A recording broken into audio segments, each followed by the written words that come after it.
So I'll preface this before I get into it too much. I do not know C sharp. I am not a C sharp programmer. I kind of read it barely, and I'm also not very great with working on encryption. But let's get started anyway, because I've already done that work behind the scenes. So the other day, I got a link to this Mystical Island. Looks pretty good from itch.io. And it's semi-trusted, whatever. That's up to you to decide. From binary with two Ys. Windows executable, 73 megs. Nothing too out of the ordinary. It came from a friend saying, go test out my game, so you know. Sure thing. Let's look at this. It's a bit weird. Not his username. Why is it an itch link and not a direct link? Why aren't they talking to me when it's happening? Whatever. So, throw it up in VirusTotal. So, throw it in VirusTotal. Okay. All grand. I use Cyberlance. It didn't detect it. Even forcefully trying to have it detect it. Nothing detects it. If you see here, it checks everything. It makes a hardware ID for your account. Or your computer. So it can identify it. Loops, invalid rich key linker, whatever that's. It does a lot of questionable stuff. It's gaming gamers. Are you a gaming gamer? Game with us. Some weird stuff, you know, but nothing too alarming yet. Then you see paste bin, Discord. That's really weird, isn't it? This link is now dead. The API doesn't call back anymore. They killed it. The hastebin, you can't get it because it's auto-generated and it just sends the hastebin link to the API. So unless you're recording packet captures, you're kind of screwed to know exactly. But it only went after. I'll save that for later when we're actually looking at the code. But next to a few things, it drops a bunch of executables. It carries all of its executables with it. So files dropped. So you'll see here, this is where it's stored to. app.local, .NET because it's .NET library or .NET executable. Mystery Island too. And then a random number, and it stores. So this is the actual payload right here. Gaming.dll. That's the actual malicious payload.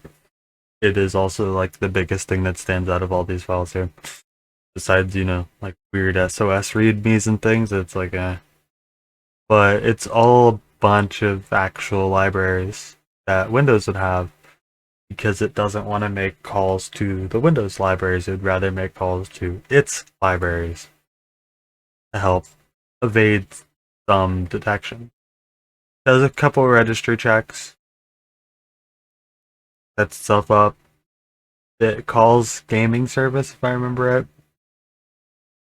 Pretend to be a game and I'm assuming, if I remember right, gaming service gets a higher elevation for things that are running through it as a game to help with performance. It touches a lot of registries. It tries to collect a lot of information about your computer. It WMIs for a bunch of different things, so it can generate hardware IDs. So this is the main executable. I'm in Linux, so I ain't gonna do a whole lot. But from running it in Windows Virtual Machine, here it is. And it made this folder. It is random generated, but it's always going to be app.local.net or Mythical Island 2, if I can talk. And here's all your execute. So I already thought I deleted it because that's we don't talk about that. So for viewing it, if I do file,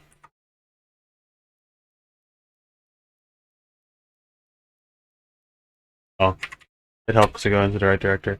File, Gaming.dll. It is a .NET assembly. So some of the other stuff in there. So let's just do system. Has a system.dll. That is a .NET assembly too. Console versus a GUI assembly. But most of these are DLLs that are actually Microsoft signed because they are valid Microsoft libraries, dynamic link libraries, and not JD code. But if most DLLs, because unless you put correct obfuscation in, you can use ILSpy. So we could just throw that in ILSpy, see? And boom, it will output code. You want it to be somewhere you can actually use it though, so gaming.dll.cs C# code. Do its deed, and now code gaming C# not C#. Some of this I'm gonna skip over because I can't do what I did in Linux, but you'll see it wants crypto libraries, Newtonsoft JSON. Actually, look up what Newtonsoft JSON is real quick. I didn't do that.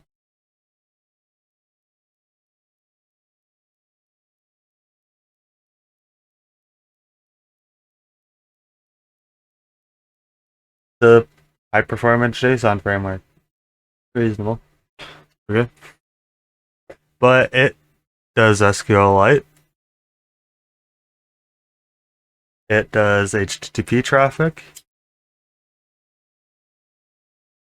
Let's make it some multi-threading in here. You know, gotta get your malware performing in multi-threads.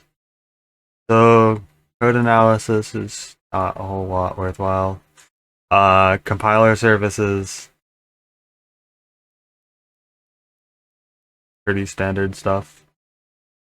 Not too out of the ordinary. And then you get to the main runtime, main namespace. Gaming program. So this is looking for the state of your Google Chrome and setting up stuff to be able to decrypt Google Chrome stored passwords. Because this is not actively called here. It's called further down. It's encrypted data by its cipher tags, text, yeah, or oops, two different things. So get key is getting Google Chrome information. Then you have decryption, because it's decrypting that Google Chrome data to be able to send to the malware author. It's preparing the data to send to itself or send off because it wants to look stylized. So get your browser, enumerate and read credentials. Set it up to look nice. I can actually show you what it looks like thanks to skills of hex editing it to point how I want it. So this is what the malware would naturally look like when it sends a message out. If you don't have Discord installed, none found, and it will still link you to a haste bin of the passwords it was able to retrieve and your machine ID.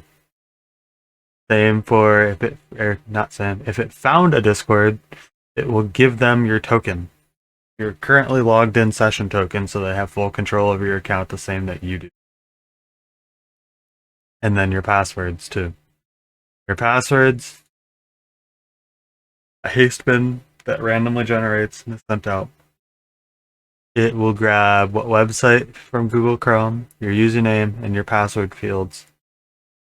Because Google Chrome stores that, and it's very little obfuscation or encryption or anything preventing someone from just. It's not a great idea to store your passwords in your browser. At minimum, use a password manager. They're not complicated. There's billions out there now. So you'll see, to make it look like that, it has the URL, username, and password. So it wants it to make it look pretty for the developer. Here it's checking Chrome. String browser name Chrome. Read passwords. So make it game is actually, let's jump to that.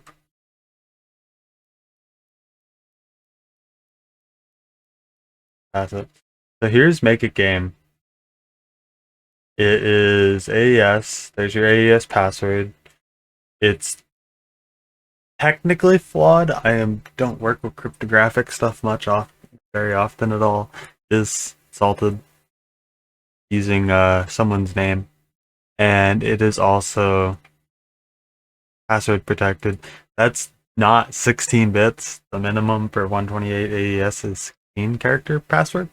That's 15 characters. So I don't know. So I couldn't easily do it with just like an online decryptor. It does look like base 64 on the output because it is meant to be transcribed, I guess, ciphertext into base 64. You see, it kind of looks like a base 64 string with the equal equal afterwards.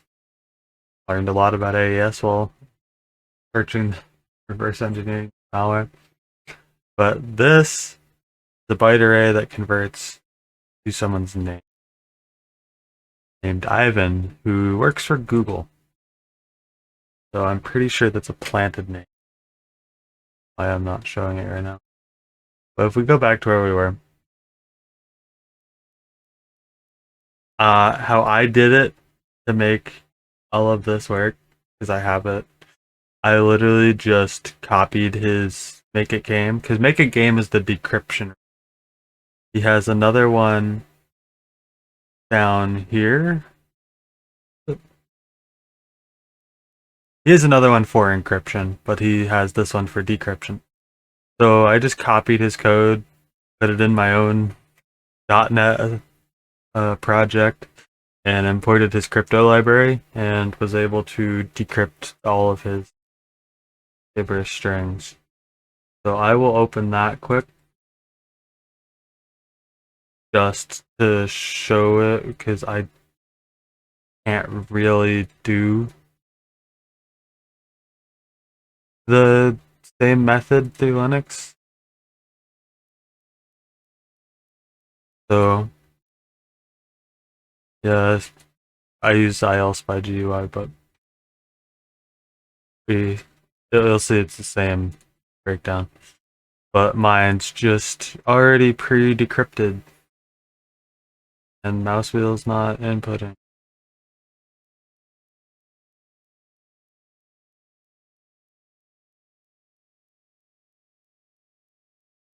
So I already have this string broken out. So this is getting your Google Chrome login data. That is the file path, and that is a SQLite database. So you'll see string.txt, and it's doing a bunch of stuff to pretty much get the file path and be able to, does file exist, that file path? If it does, yay, let's go to town. This person has Google Chrome installed. We know they have Chrome installed. Now let's get their password. So action URL is the login page.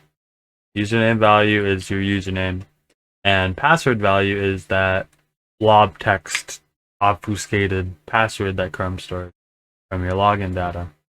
So now it has all your logins. If you've ever hit save Chrome, it has all of your logins saved. And it can store them now temporarily. It closes the SQLite connection. It makes stuff and sorts it all to make it look nice and pretty. After hit key, it sends it up there to get it non-chromified, so it's a human readable password. Then we do some fingerprinting. We want your CPU ID, BIOS, your base ID, your disk, and mouse wheel, and disk, video ID, and MAC address. It collects all of that information, hashes it, and that's how it's going to identify who you are. Hashing each one of these to be able to go, I'm assuming, see if it infects you again, it'll know, so it can kind of just throw that out. I already have this data, don't bother with it. Here it is setting up Hastebin, so it could drop everything to Hastebin.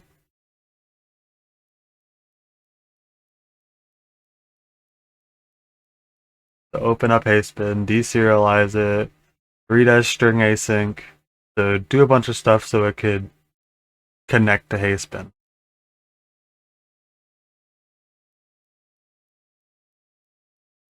And here it's collecting, was it able to post to Hastebin? So do you have Hastebin blocked or not? Can the malware author be told, by the way, Hastebin don't work? Person's thought ahead of this. We don't have all their passwords. So they just key, full URL. It's successful in the status code, so it can pass it down later. Here it's setting up.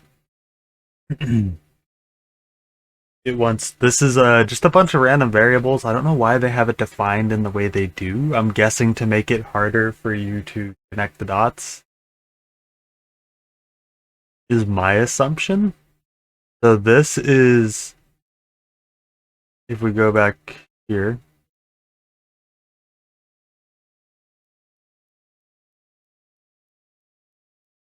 scroll to the top. So if we go 88089, 88089, that is the webhook broken up into 3 parts, in all honesty. And then it has good and bad. So good is green, bad is red. So was it able to steal your Discord? Set up webhook user as an object, get a random value, and then we come over to here. So that's username. It has, or the person's name in those byte arrays. Creates lovely passwords. And I don't know why it has replace space with plus, being there is not a single use case of that in this code currently. There's no AES with spaces in it. I'm guessing it would be to help him obfuscate it further if he needed to. So like he could just randomly throw spaces in here to make it harder to decrypt. We have gaming servers. I first thought gaming servers meant that that's what he was calling his control server. Not. That there's 2 of them. Long arrays of AES strings. So he's looking for, or they are looking for app data local or app data roaming Discord. Local storage, which is where Discord stores your tokens and logs and stuff like that. And then Discord PTB. So for some reason, he's not looking for Canary. I don't know why. Flawed implementation. Ignore Canary, even though that's another attack surface you could have done. Whatever. I'm not going to help them make their code better. And it takes from this list and tries it. And then it searches for log files, LDBs, because LDBs are where it's actually storing your tokens. And then this string would be if you don't have 2-factor enabled. That is what your Discord token would look like. So 24 word characters, period, 6 word characters, a period, and then 27 word characters. and otherwise it's going to be MFA dot 84 word characters. Just using regex to be able to search down for your passwords. File information, search pattern. So it's searching through all these files, and it's searching for the input, which is the file, open text read to end, and then searching for pattern 1. Okay, for each search that way, and then for each search for pattern 2. So search all these files for anyone who has any kind of token. So as long as you're logged in, it's going to get something back. And store it all to a list because we want stuff to look easy and nicer in the future. Then we got get gamer by ID, which is your Discord ID. So this is where it's actually doing a call to Discord web page wall, so it can pull your UID, your Discord long unique string identifier. Once it return null, an object, like a lot of it's weird that it does it because I don't even think it actually calls this function later on. Might.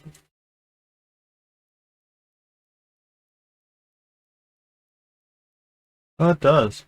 We'll see. So it wants to get your IDs and all that and return it back so it can see who you were. Get a random number in the max. So here's it actually being called. It's generating a really big random number, theoretically really pseudo random. So I don't know why. Generating its colors.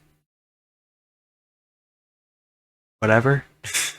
It doesn't really make much sense for it to be doing this, but it does it. So here it is start gaming, which is submitting all your info to the Discord webhook. So title is going to be, switch back over here.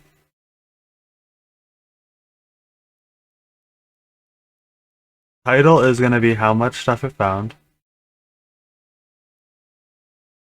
Content is going to be your username, including your discriminator. So Dragoken, pound, hashtag, and 4 numbers.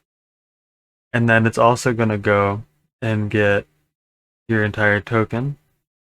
And it has the footer for your ID and your password link. It sets its own picture, which is the sent from grounded and that icon. So that's what they're calling this bot, I'm assuming, is being called grounded. And set that up, embed everything, just Discord embedded messages, standard thing for C#ish, and then submit it to their questionable URL. You see here though, they have AS blob, and then the Heng Gaming, and then gaming but cool. So it's split into 3 to make it even harder for stuff to identify unless it's watching the API calls, or not API calls, watching the network traffic. And we come down in here. This is handling the epic sauce because we're elite gamers here. This is how it's doing its haspin, where it's submitting for each credentials, do website, username, password over and over and over to iterate down all of your passwords it just stole, and then submit them with a haspin client post of that data. Results is successful, store your key. So that way it can submit it later for everything. Here's its encryption for encrypting stuff. I don't believe it does it. But yeah, it doesn't use this encryption. I'm assuming once upon a time they were gonna plan on setting it up with encryption where it would notify, like where it would send the data encrypted instead of go for SSL. Just use HTTPS or use just HTTP or to an IP address itself where it didn't have SSL and traffic. Instead, you just encrypt it. They didn't do it though, so I have no idea why they left that in. And here's your main task. That actually does everything. So try and get your hardware ID. Fingerprint your computer. If it fails, error getting hardware ID. And if your hardware ID matches this specific string, which I'm assuming is going to be malware author's string. That's their unique identifier for their hardware. Consorite blacklisted. Don't do that. Don't try it with this one. Or ignore it because it might be because like I could search a string and it gives nothing back. I don't know fully because it doesn't really say.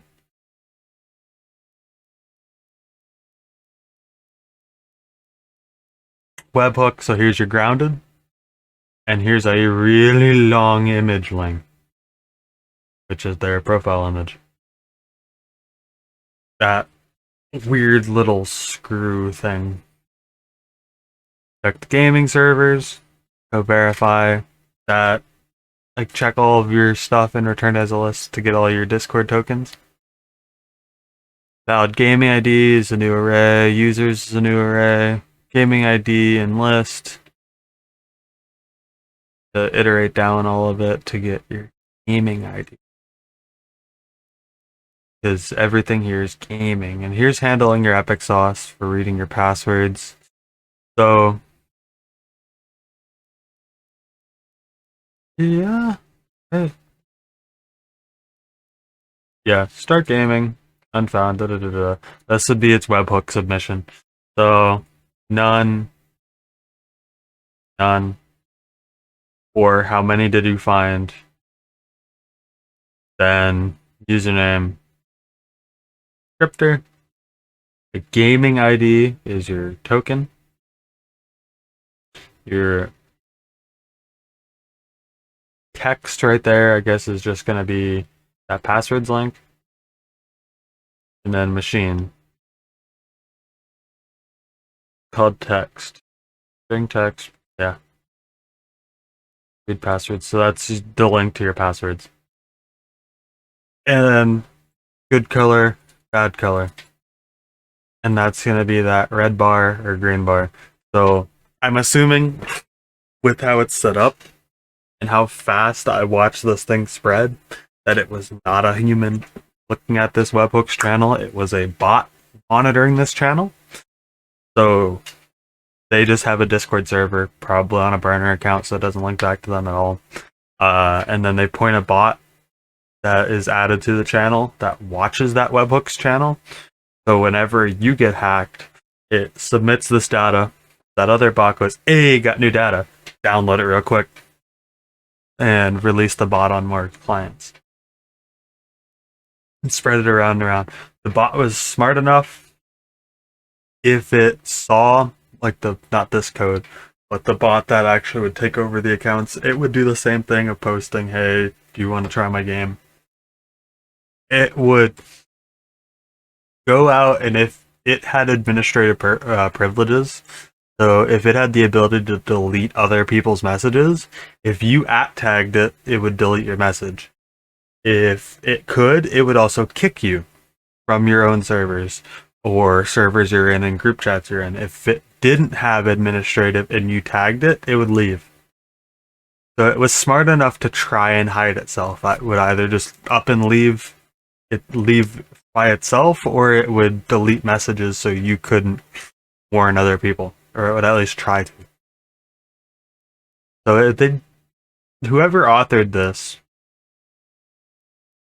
is not stupid, but they did do some stuff in this code that kind of blew my mind as to why the heck you do it, because it took me some time to go down here and figure it out. The reason I have pictures like this is I hex edited these values to my own. so I could test it out in my own testing environment. That's why passwords are rather profound. And not very nice words of "this is not real," because I wanted to see what the author would have seen, just for the sake of it. So I can't. I've seen that this bot is elsewhere on the internet, like similar. Look on VirusTotal. So can I look up grounded discords broken dealer?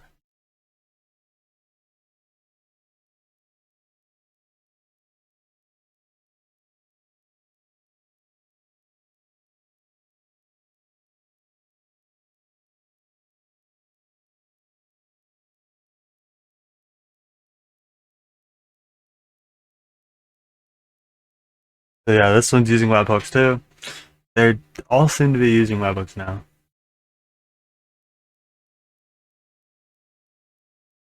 I think it's C# too.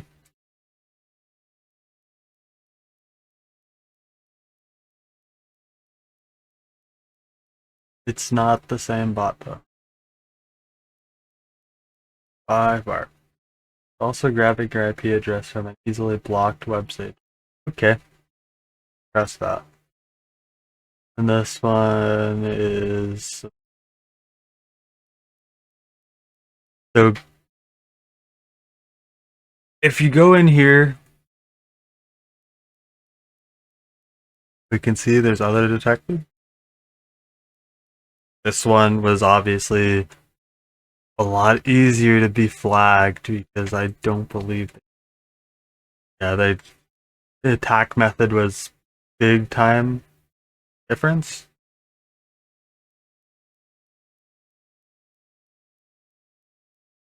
It did do the same API drop.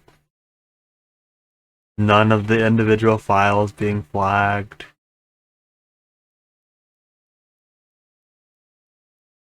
But these links are what flagged it as questionable.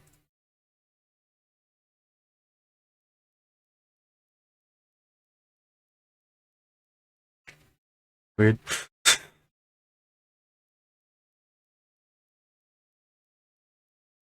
No URL set, proof point, threat set.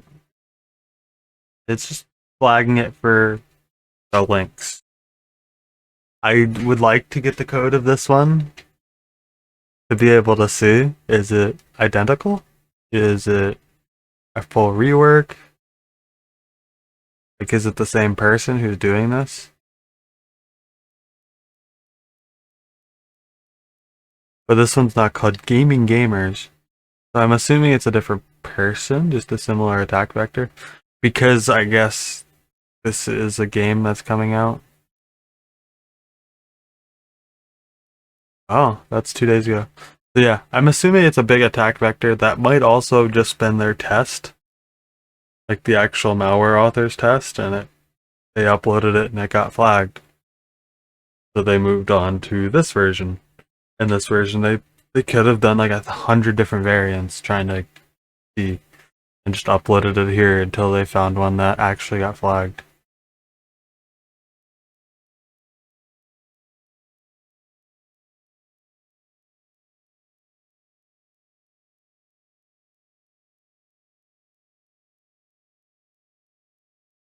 Yeah, it does.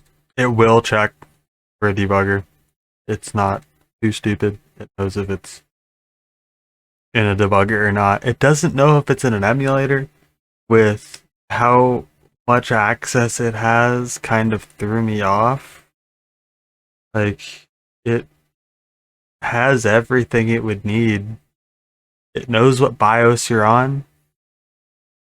Knows all of that. It could easily identify basic emulators, or not emulators, virtual machines. I'm using Oracle VirtualBox right now. That should be really easy to identify the Oracle VirtualBox BIOS. They don't care. They just ignore it. It's kind of weird. But that'll be all until I find another malware and rip it apart too. Till next time.